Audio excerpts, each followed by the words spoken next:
Тугры дус, гаделлек яратучы, көчле холыклы, курку белмәс офицер. 27 яшьлек Сергей Черемухин якташлары хәтерендә әнә шундый булып калачак. Ул Баулының 6-нчы мәктәбендә белем алган. Озатырга килүчеләр арасында аны укыткан мөгаллимнәр дә бар иде. Туган ягына кайтканда мәктәпкә кермичә калмый иде. Ул укыганда да ярдәм итәргә генә торды. Бар кеше аның дусты иде, бик яхшы укыды, биргән сүзендә нык торды. Он был очень хорошим, отзывчивым. Ул бик ярдәмчел, тормыш сөючән, аралашырга ярата иде. Рязанда хәрби уку йортын тәмамлаганнан соң кайтып уй фикерләре белән уртаклашты. Аның планнары бик зур иде. Хәрби булуы белән горурланды.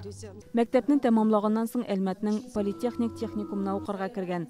Аннан армияга китә. Шуннан соң Рязанның һава десантчылары әзерли торган югары училищесында белем ала. Аны быел гына тәмамлаган. 7 октябрьдә Украинага махсус хәрби операциягә җибәрелә. Нәкъ 1 айдан 7-сендә вафат булган. От имени президента Республики Татарстан. Рөстәм Миннеханов, Фәрит Мөхәммәтшин һәм үз исемемнән кайгыгызны уртаклашам. Сергей күрсәткән батырлык безнең хәтердә мәңге сакланыр. Киләчәк буын өчен үрнәк булып торыр. Как истинный воин, он погиб, защищая свою родину. Сергей Черемухин ватанны һәм безнең киләчәгебезне саклау өчен көрәште. Гомеренең соңгы көненә кадәр хәрби антына тугры калды. Офицерны бүген Баулыда хәрбиләр шәҗирләделәр.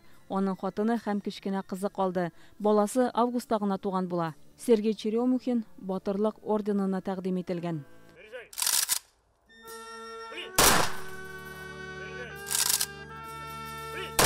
Баулыдан Чулпан Касыймова, Айгөл Хидиятуллина, Артем Артемьев, Яңа гасыр каналы.